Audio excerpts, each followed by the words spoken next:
kita kan orientasi berbisnis itu ingin selamat di dunia dan akhirat. Tadi ingin betul. masuk surga karena jadi pedagang yang jujur. Ada di binomo dan sebagainya nih kasus-kasus itu ternyata itu perjudian. Nah inilah virus-virus yang membuat orang menjadi tidak sabar proses, teriming-imingi dengan menjadikan sebuah kaya. Di balik itu adalah jalan haram yang dia tempuh. Di sini saya sudah bersama Bapak Haji Ari. Betul. Sebagai pendiri Lariba Islamic Indonesia, betul? Betul. Iya. Dan selain pendiri Lariba Islamic Indonesia, boleh perkenalan dulu nggak sih Pak? Baik, teman-teman Garut Update, Neng Laras.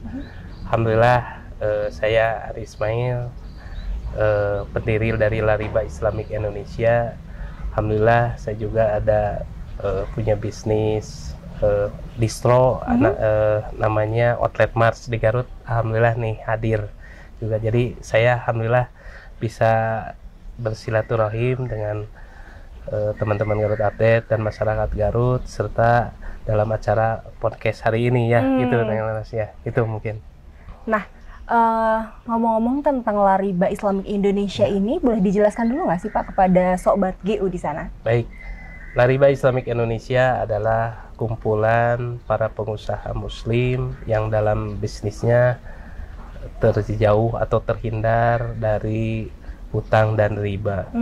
Kami dalam kegiatannya berdakwah, ikut serta dalam pengajian, kajian-kajian bisnis muamalah yang notabene-nya di sini ingin bagaimana para pengusaha lebih besar zakat infak sedekahnya dan lebih bermanfaat lagi bagi masyarakat. Mungkin itu, Neng Laras. Dan boleh dijelaskan nggak bagaimana sistem dari bisnis Lariba itu sendiri? Baik, kami di Lariba Islamic Indonesia adalah kumpulan pengusaha. Artinya kalau usahanya masing-masing, ada yang di kuliner, ada yang di tekstil, ada otomotif, semua berbagai macam bisnis. Nah, kami dalam konsep berbisnisnya yang terpenting asal tidak riba saja, asal tidak berhutang aja dalam segi permodalannya. Jadi lebih mengutamakan kerjasama. Di situ ada kerjasama siapa yang punya uang, misalkan atau disebut sohibul mal, apa di sini yang mudorib sebagai pengelola, maka kita satukan usahanya sehingga di situ bisa terwujud sinergitas, bekerja sama, dan di sini targetnya itu bagaimana kami dalam berbisnisnya banyak target utamanya itu besar zakat infak sedekah saja, begitu mungkin. Dan untuk berarti Lariba itu merupakan sebuah lembaga ya atau ya, komunitas? Lebih ke arah organisasi, tapi poinnya di situ ke kajian saja, artinya lebih banyak pengajiannya gitu ya. Jadi ilmu dulu lah yang kita upgrade-nya gitu ya. Mindsetnya kita rubah dulu bagaimana dengan ilmu yang ada di kitab jual beli itu, yaitu kitab muamalah itu, bagaimana para pengusaha lebih mindsetnya dirubah. Oh ternyata dalam jual beli pun ada akadnya, ada bagi hasilnya, ada penentuan perhitungan zakatnya. Mungkin itu seperti itu. Kemudian untuk keanggotaan sendiri, apakah seluruh anggota Lariba itu merupakan pengusaha? Ya, jadi kebanyakan kami ini adalah pengusaha. Ya, dari mulai pengusaha yang besar ada, yang UKM pun ada. Tapi yang ikut kajian pun baik ada pekerja juga, profesional juga ikut bergabung di kami. Artinya kalau untuk kajiannya kita boleh bergabung lah. Silahkan untuk ikut kajian supaya mindsetnya atau mendapatkan ilmu yang bermanfaat dari kajian tersebut. Mungkin itu Neng Lara. Nah Pak Haji Ari, untuk Sobat GU nih, buat yang ingin bergabung dengan Lariba, bisa dikepoin di mana nih? Di Instagram apa untuk akunnya? Ya mungkin di Instagramnya ada Lariba Islamic Indonesia, di situ ada. Dan kami ada kajiannya setiap hari Senin live dari Bandung. Karena ini konsepnya Lariba Islamic Indonesia, jadi seluruh Indonesia boleh bergabung ya di situ. Bisa mengikuti acara kajian live-nya serta banyak tamu-tamu undangan yang hadir melihat bagaimana live kajian tersebut, mungkin itu. Neng Laras. Dan untuk keanggotaannya sendiri sudah ada berapa orang nih Pak sampai hari ini? Nah, itulah yang mungkin kalau saya tidak melihat itu ada di kepengurusan. Yang penting udah banyak lah itunya yang sudah alhamdulillah manfaat tergabung di keanggotaan kami di Lariba Islamic Indonesia. Gitu.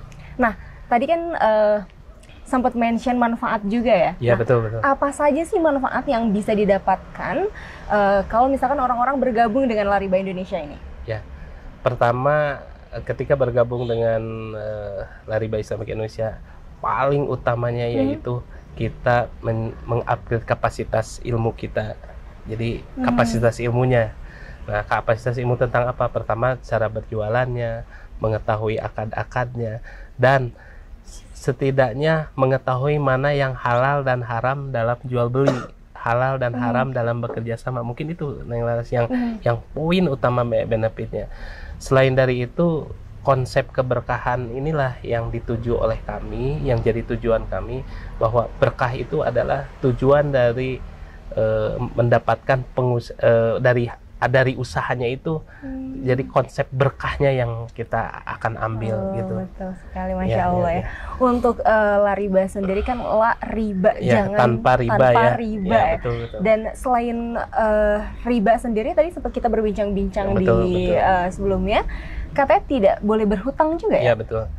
Jadi ini mungkin pengalaman bagi sahabat GU semuanya yang dari Garut khususnya, teman-teman. Hutang itu adalah tolong menolong. Jadi kita dalam berbisnis itu kan hukumnya bukan tolong menolong ya, lebih ke arah muamalah biasa, artinya mubah gitu. Nah, kalau hutang piutang itu pintunya itu kalau ada darurat, emergency, ada yang sakit, ada yang berkebutuhannya itu betul-betul darurat gitu ya, itu baru boleh berhutang kalau itu menurut pikir kami. Tetapi kalau di dalam bisnis kan konsepnya tidak darurat, masih bisa kita berjualan, punya barang siapa nih kita jualin, punya siapa nih yang punya uang, bekerja sama, kita bisa bekerja sama. Artinya masih banyak pintu-pintu yang tanpa hutang. Karena ternyata gagalnya suatu bisnis itu, Neng Laras, ini menurut survei saya, pengalaman 70% itu gagalnya dari bisnisnya itu, yang pada gagal itu 70% dari hutang dan riba. Artinya ketika dia sudah terjerat hutang dan riba, ini bisnisnya gagal-gagal gitu, pada bangkrut, pada apa, karena apa? Dia akan lebih fokus membereskan hutang-hutangnya daripada fokus untuk berjualannya. Nah, itu seperti itu. Dan untuk hutang sendiri kan biasanya ada pengusaha yang awal nih, pengusaha yang baru merintis usahanya dengan meminjam uang kepada bank. Bagaimana nih pendapat dari Pak Jari? Saya sarankan sih untuk saudara-saudara kita atau teman-teman sahabat para pengusaha, untuk di awal-awal berbisnis hindari dulu berhutang ke baik itu ke bank atau perorangan yang namanya hutang. Kenapa? Baru juga kita melangkah dalam bisnis sudah mempunyai beban gitu ya, sudah mempunyai beban, artinya tidak lepas lah Neng Laras dalam bisnisnya. Nah, saya harapkan jangan dulu berhutang, tapi minimal konsepnya seperti yang ada di benaknya adalah jualan dulu. Jadi apakah produksi dulu, ngutang dulu, atau jualan dulu? Nah, konsepnya dalam bisnis itu adalah jualan. Nah, seperti apa jualannya? Kita bisa bersilaturahim, ketemu ada pengusaha A, B yang punya barang, tolong dong barangnya saya jualin, saya kuasa jualkan dan sebagainya, sehingga di situ minim sekali resiko. Bukan resiko dalam kategori pasti usaha itu ada resikonya, tapi resiko kewajiban yang nantinya akan memberatkan ketika dia menjalankan usahanya, begitu. Kalau misalkan berhutang. Kemudian kalau untuk riba sendiri, bagi sobat GU semuanya mungkin banyak ya di sana yang berjualan jualan produk atau jualan jasa. Bagaimana sih cara kita mengetahui bahwa kita ini telah melakukan riba gitu? Konsep riba itu ada Nabi SAW mengatakan bahwa kulu qardin zaro manfaatan fahuwa riba. Riba itu ketika ada hutang piutang ya, yang ada manfaatnya, ada bunganya, di situ adalah hanya adanya riba. artinya begini, tolong menolong, jangan sampai ada keuntungannya dan sebagainya. Apalagi nanti ketika berjualan, kita sudah di awal sudah mengetahui, oh pasti mendapatkan bunga per bulannya sekian. Nah itu adalah indikasi ke arah riba. Nah, kenapa riba ini harus sahabat GU semuanya harus diketahui Neng Laras? Karena di dalam Al-Quran pun kalau babi itu haramnya cuma 1 ayat gitu. Tapi kalau riba ini beberapa ayat Allah ulangkan sampai 8 ayat ya. Sampai banyak ayat, banyak hadis yang mengatakan, artinya dosanya sangat begitu berat gitu.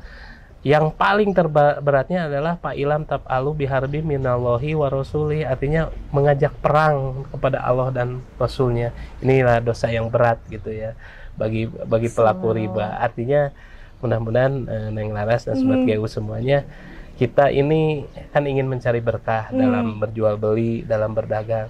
Jadi berkahlah tanpa riba, mungkin itu. Berkahlah tanpa riba. Buat Sobat GU di sana yang sudah menjadi pengusaha atau mau merintis usaha, bisa dilihat lagi, dipelajari lagi, siapa tahu tidak sengaja memerangi Allah gitu. Nah, iya jadi Allah dan Rasulnya pun diperangi gitu ya. Artinya mana bisa berkah lah. Artinya makanya kan pemerintah menyediakan adanya bank syariah, kita nitip di bank syariah, ada wadiah dan sebagainya. Nah, itu artinya menyediakan juga bagi pelaku ekonomi syariah untuk bagaimana kehati-hatian apa yang dimakan sama yang dipakainya. Jadi yang dimakan yang dipakai itu harus bersih dari yang haram lah. Ya, Rasulullah juga pernah berkata di sini ini yang jadi apa ya? Yang jadi penyemangat kita gitu. Kululahmin nabatan min haramin panaru aulabih. Artinya barang siapa yang hanya sedikit saja mencicipi hal dari haram, maka daging-dagingnya sudah dipersiapkan untuk dibakar di api neraka. Jadi sahabat KU, mohon jangan main-main nih tentang hal yang haram-haram. Jadi kita halal-halal sajalah gitu. Jadi takut nih. Iya betul. Jadi yang halal-halal aja masih banyak gitu. Ya. Sebetulnya dagang ini semua orang bisa langsung melakukan. Yang penting kan ilmunya. Kata Umar itu, orang bisa berdagang itu kalau sudah mengerti ilmunya. Jadi boleh ke pasar kalau ada ilmunya. Nah, ilmunya seperti apa? Tidak boleh riba, tidak boleh hutang. Nah, konsep jual beli akadnya harus jelas, harus jadi pengusaha jujur. Nah, itu pun jadi bekal aja orang sudah bisa berdagang. Oh, katanya nggak akan maju-maju nih, kita tidak berhutang dan sebagainya. Nah, kata siapa yang nggak ada maju? Orang yang berbisnis tanpa hutang jauh lebih tenang, jauh akselerasinya juga sesuai kapasitasnya lah, tidak gini usahanya roket, utangnya juga meroket, kan nggak begitu. Jadi terus saja bertahap. Nah, ini yang ingin dibutuhkan oleh semua pengusaha itu begitu. Dan karena kita ada di edisinya GU Talk, Garut Update Talk, sekarang kita berbicara tentang Garut nih Pak Hajar. Boleh. Jadi untuk bisnis sendiri, bagaimana sih Garut saat ini dilihat dari segi bisnis? Saya melihat Garut ini adalah kalau bisa saya katakan ini kemajuan yang sangat spektakuler. Pokoknya dalam bisnis itu 3 aja nih yang jangan dilepas tuh, wisata, kuliner, sama passion. Nih khusus Garut itu 3 ini aja nih, sahabat GU. Kalau yang mau merintis bisnis, passion, ya, kuliner, sama wisata. Ini tiga inilah yang harus dikembangkan di Garut. Karena tujuan wisata, tujuan kuliner ini Garut ini yang banyak saya teman-teman pengusaha yang ada di seluruh Indonesia mengatakan di sini surganya kuliner, surganya passion juga katanya, ada jaket kulitnya dan sebagainya. Ini yang sangat Neng Laras, menggoda lah bagi para pembeli yang datang atau wisatawan yang datang ke Garut itu mungkin. Dan apakah dari ketiga bisnis ini atau misalkan bisnis-bisnis yang lain nanti bisa belajar nih di Lariba tentang pemasarannya, kemudian pengemasan dan lain-lain, apakah sudah ada? Ya, alhamdulillah saya juga bekerja sama, kebetulan saya pembinanya di Dekranasda Garut di situ ya. Jadi ada Pak Rudi Gunawan, Pak Helmi, kemudian yang ketiganya adalah saya di Dekranasda Garut. Kemudian ibu ketuanya kan Ibu Hajah Diah ya. Nah, di situ kita bisa melihat bagaimana setidaknya kita bisa belajar motivasi bisnisnya. Motivasi bisnisnya di Lariba silahkan berkonsultasi dan apa yang menjadi motivasi bisnisnya. Nabi mengatakan tis'atu ansori firizi bahwa tizaro, 9 dari 10 pintu rezeki ada dari perdagangan. Jadi dari perdagangan inilah yang harus kita kejar karena ini 9 pintu rezeki. Jadi tidak ada tuh yang jadi profesional A, profesional B. Jadi Nabi menyarankan jadi pedagang lah, katanya seperti itu. Jadi 9 dari pintu rezeki ya? Ya, 9 dari 10 pintu rezeki, kan 10 ada pintu rezeki. 9-nya itu hanya untuk para pedagang. Jadi kalau mau kaya, kerja. Kerjanya bisnis gitu. Ya, betul. Oke, baik. Dan untuk motivasi sendiri kan tadi mention juga tentang motivasi. Iya, betul. Motivasi dari setiap orang untuk berbisnis itu berbeda, betul, kan ya. Betul. Dan kebanyakannya apa sih selain ingin menjadi kaya gitu ya, ingin memiliki. Jadi Rasulullah mengatakan bahwa tajirus soduk wa aminu ma nabiyin wa sodikin wa syuhada. Jadi pengusaha yang jujur akan disandingkan dengan orang soleh, orang yang mati syahid, dan para nabi di surga. Artinya kalau ingin masuk surga itu jadi pedagang jujur. Nah itu motivasi nih bagi teman-teman yang GU semuanya. Nah pedagang jujur gitu. Jadi jadilah pedagang jujur, mau untung mau rugi yang penting jujur, itu sudah punya tiket ke surga. Masya Allah. Itu satu. Kemudian yang kedua, kenapa kita ada motivasi orang yang ini? Nabi juga mengatakan laisal ginaan kaswatil arad walakinal ginaan nafs. Ternyata nih Neng Sarah, Neng Laras itu saya Laras. Nah, ternyata ketika kita mendambakan suatu kekayaan, bahwa kekayaan hatilah sebetulnya yang ginaan nafs, itulah yang harus kita tuju. Yang paling mahal itu kan di dunia itu as-sohatu wal farogu, kesehatan dan waktu luang. Nah, ternyata kesehatan dan waktu luang itu di pengusaha itu banyak waktu luangnya, sehingga kita bisa sehat dan sebagainya. Kalau konsepnya itu, maka yang kaya hati itu insya Allah itu banyak di pedagang nih kalau saya lihat gitu ya. Ya tidak terikat waktu, harus sekian, ada pressure dari pimpinan dan sebagainya.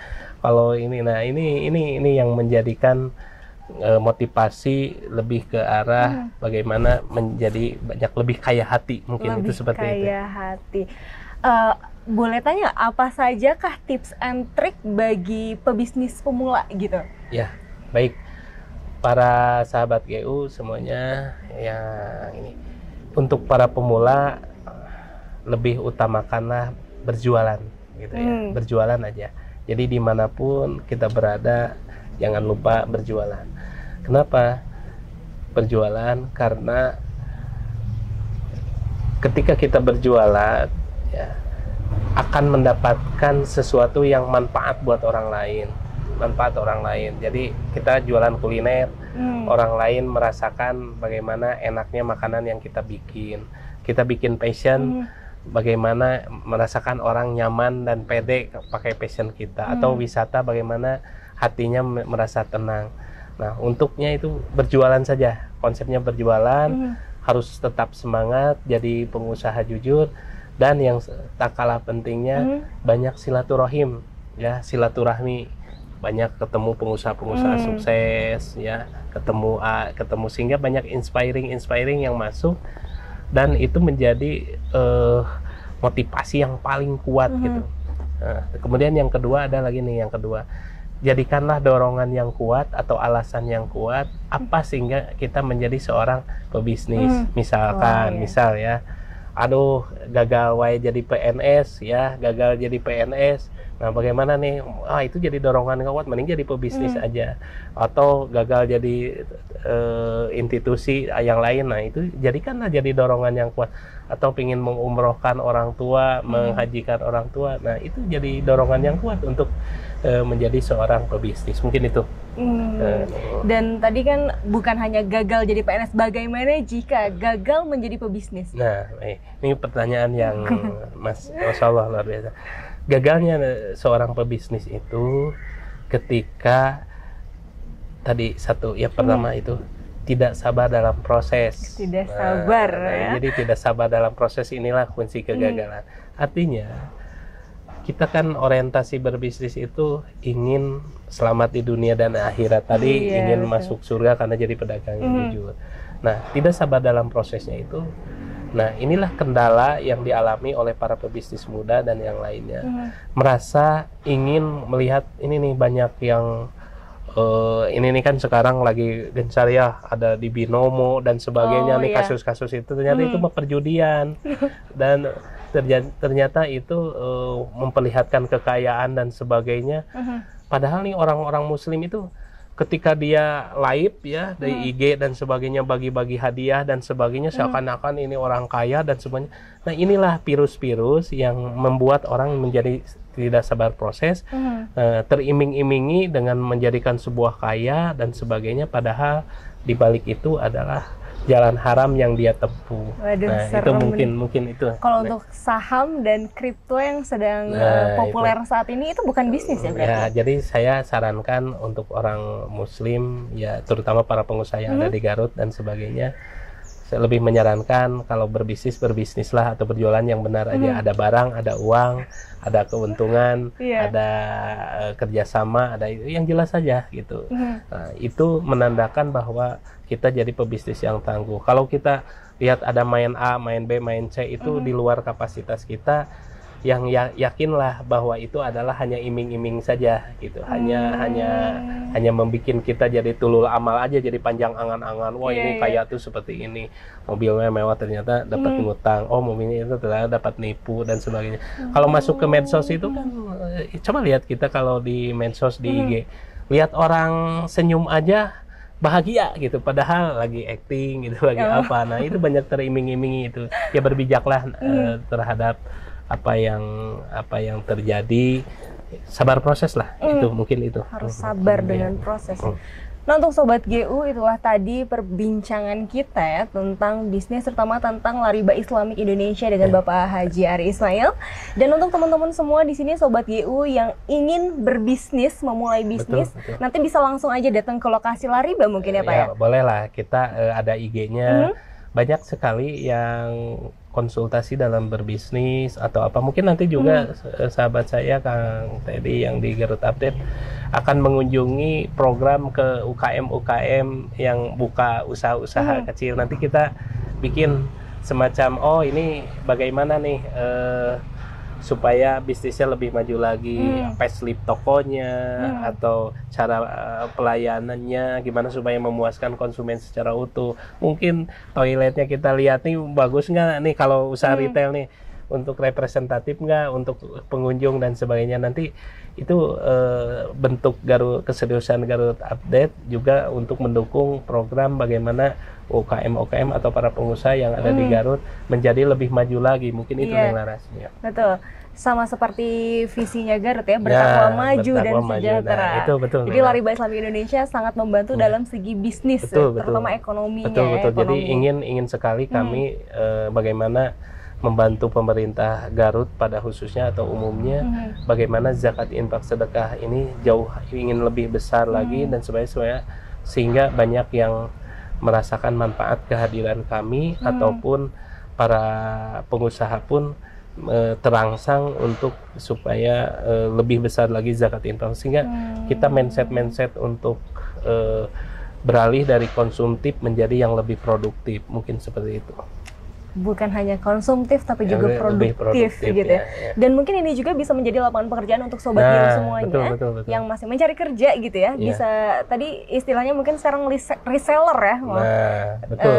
Untuk di Lariba ini sendiri kan banyak sekali pengusaha-pengusaha, dan buat teman-teman mungkin nanti bisa kepoin di mana tadi Instagramnya Pak? Di Lariba Islamic Indonesia. Lariba Islamic Indonesia, langsung aja follow dan nanti mungkin bisa berbincang-bincang di sana dengan admin Instagramnya. Siapa tahu nanti kedepannya teman-teman juga bisa menjadi pengusaha yang sukses, bukan hanya kaya di dunia, tapi selamat juga di akhirat. Selamat di akhirat, betul sekali. Nah, itu di akhir perbincangan kita di hari ini. Sampai jumpa di episode selanjutnya. Bapak Haji Ari, ada pesan atau kesan nih untuk sobat GU semuanya di sana? Baik, Neng Laras, terima kasih nih. Jadi saya sangat ingin sekali nih Garut Update ini sebagai pionir yang khusus nantinya itu fokus khusus untuk bagaimana para pengusaha itu baik yang kecil, UKM yang besar ini merasa kehadiran Garut Update ini sebagai sumber inspirasi, sumber inspirasi, dan ini pun jadi ajang bagaimana bisa bersilaturahim para pengusaha khususnya di Garut dan umumnya yang berada di sekitarnya, dan ini menjadi peranan bagi Garut Update sehingga banyak manfaatnya. Itu mungkin itu yang intinya Neng Laras. Amin ya Allah rabbal alamin. Nah, itu dia, sampai jumpa di episode selanjutnya, masih bersama saya Laras Anissa, dan hari ini boleh kita berikan tepuk tangan untuk Bapak Haji Ari Ismail dari Lariba Islamic Indonesia. Sampai jumpa. Assalamualaikum warahmatullahi wabarakatuh.